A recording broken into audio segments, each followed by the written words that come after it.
Hola, yo soy Trino Trevino y les doy la bienvenida al Club Tesoro.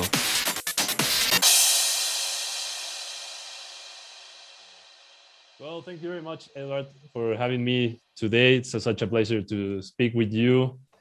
One of the most successful acts in the dance music community at the moment right now for obvious reasons. But before getting there, I just wanted to start talking a bit for the 5% of people over here in Latam that probably don't know where are you from, what do you do, and what's the project about. So you have this electronic music duo that it's called Shouse, and it's you and also with Jack, no? So how did it all started to create this project specifically? Yeah, for sure. Thank you for having me. It's my pleasure to be here. Well, this project started where Jack and I, we met in a nightclub here in Melbourne about 7 years ago at a party. And we had a talk and, talking all night about music and dancing. And we said, let's make some music together.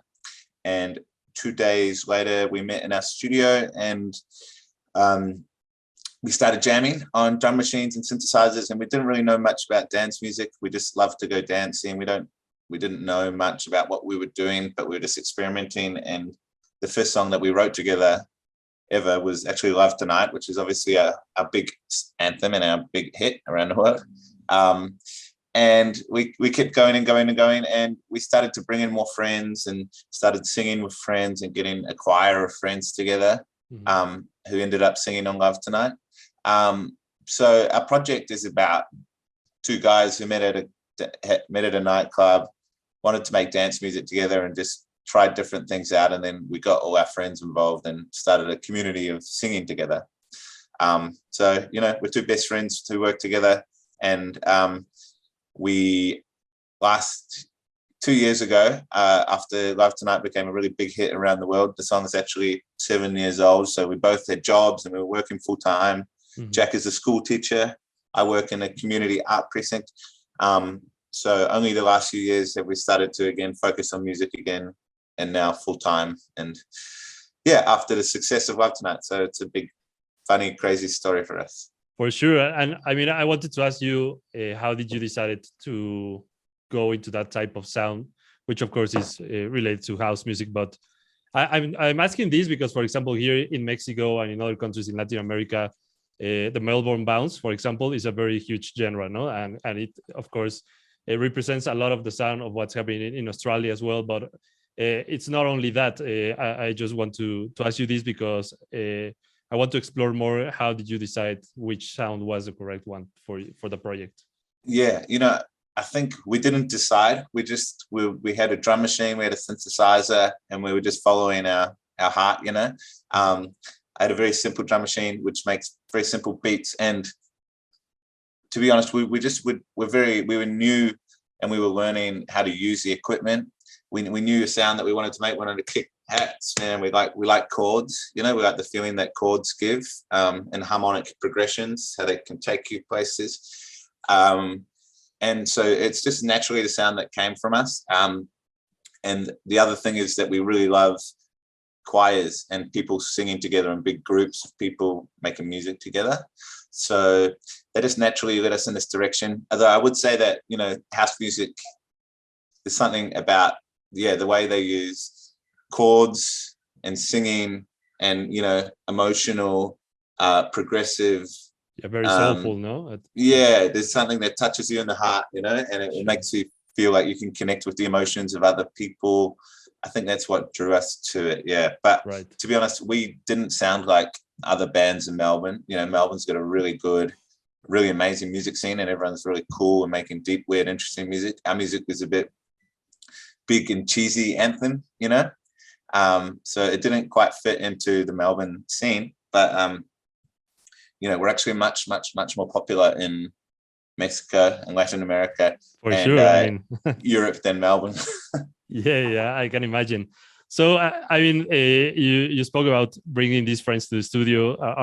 Were they trained? In vocal, or this was just like spontaneous? Some are like maybe 8 so we had maybe 30, 40 people for Love Tonight, maybe 8 people that were, I don't know if they've trained, but, you know, they were singers, they were in bands, they were in the Melbourne music scene. Mhm. The rest of them were just like dancers, you know, people who love to dance, love to sing, and people from the music scene. So most people are not professional singers, no, they're like amateur singers. And yeah, I think that's part of the beauty of Love Tonight, you know, that you hear the choir and you can sing with them, you know, because they're not so perfect that it's Right. scary, you know, you feel like you can join in and sing along. It's a choir of equals. Right. Yeah. So getting into Love Tonight, which of course, if people haven't heard it, I mean, they must live under a rock at this Yeah. moment. So do you remember where was like this first moment where you guys knew the track was going viral inside TikTok? Man.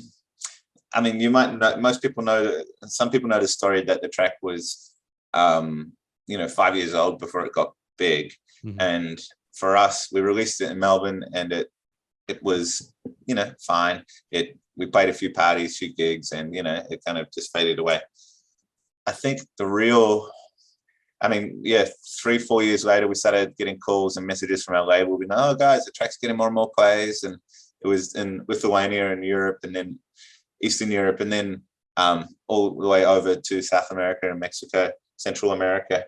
And I think the moment when we really knew it was Vintage Culture and Kiko Franco did a remix, which really exploded the song, the original song in Mexico. Mhm. And it was one of our first like viral countries. And then it went from Mexico up to Miami, you know, because it's to Florida because it's so close. Yeah. And David Guetta did a remix, and I think that was the moment when we really knew that this was big, you know, because we got an email from David saying, hey guys, here's a remix, I want to put it out. So David himself, he sent the email David to you himself, guys. yeah, he sent an email to us, and we were like, okay, this is real, you know, because before that, there was a pandemic, you know, so we can't go to parties, we can't play any gigs. We were just seeing Instagram and TikTok videos, and we're like, wow, that's nice, and it looks really special, and it was funny, but it didn't feel real, you know, because we couldn't see it. But I think getting the email from David and then putting it out, and then it really exploded after that, was when it felt very real. I mean, you said something important, that sometimes social media, I mean, you can see the millions of plays and the numbers are there, etc. But at the end, you're not seeing the people, no? But me, myself, I mean, I'm also a DJ. And last year, when I started to gig again over here in Mexico City in some clubs and parties, I remember specifically one night when I was booked for a Halloween party, and there's a fight started during the party, so I had to shut down like the PA for a moment, for 5 minutes or something. So it's these type of things always are a challenge when it happens inside a nightclub or a party, because you don't know exactly what's going to happen next, if people are going to be in the mood of continuing the party or not, etc. But at that moment, I don't know, I mean, naturally my hands went to your track, which was Love Tonight.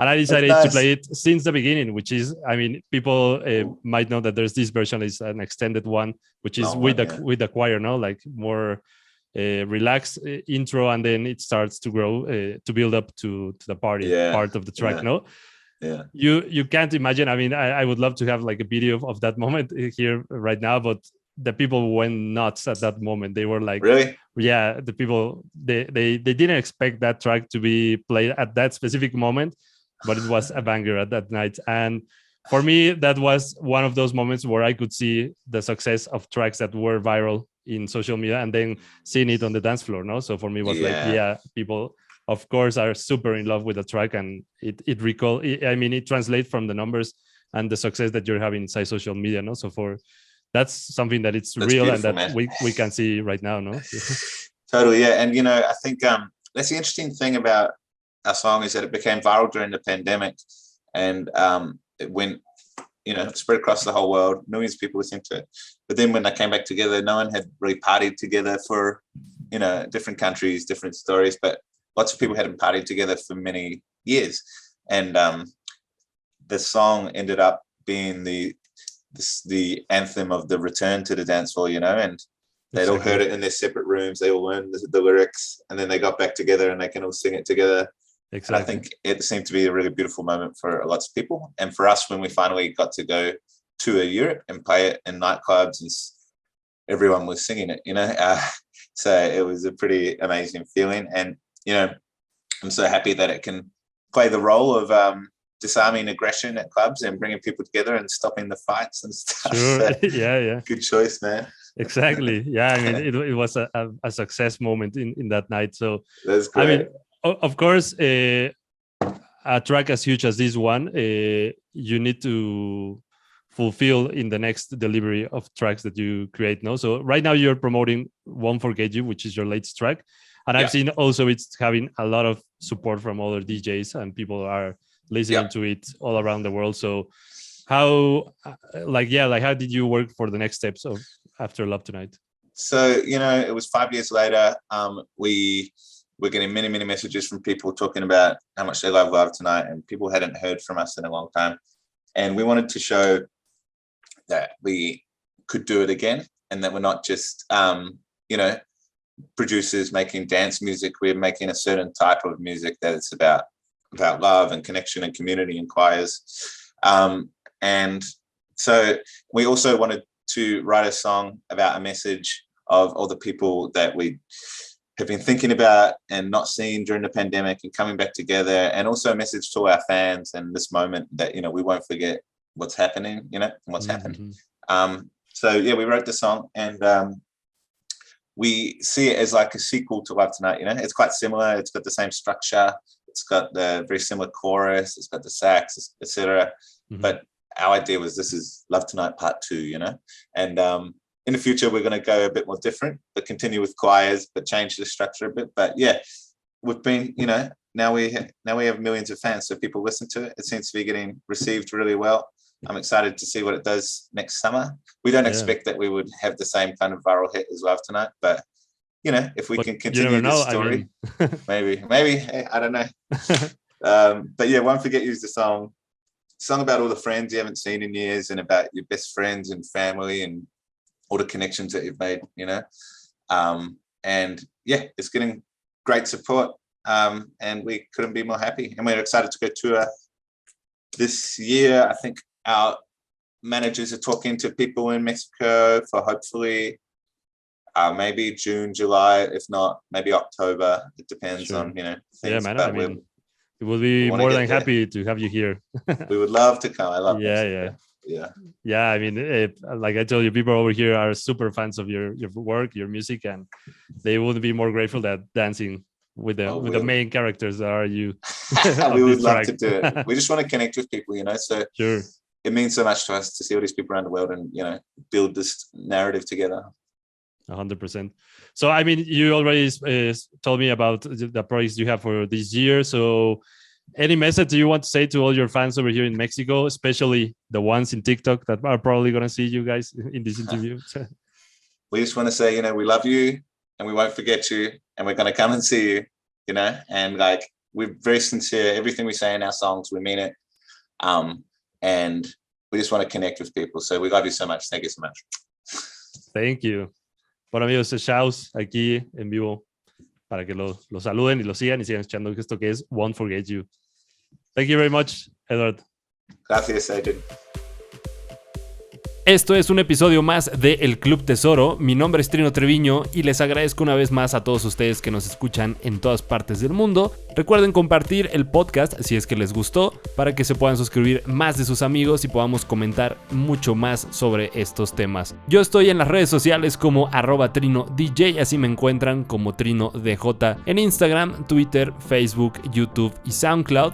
Así como también pueden visitar mi sitio web, que es www.trinodj.com, donde cada semana estoy subiendo artículos relacionados al mundo de la música, así como entrevistas y también los programas de radio, donde cada semana estreno mucha música. Una vez más, les agradezco.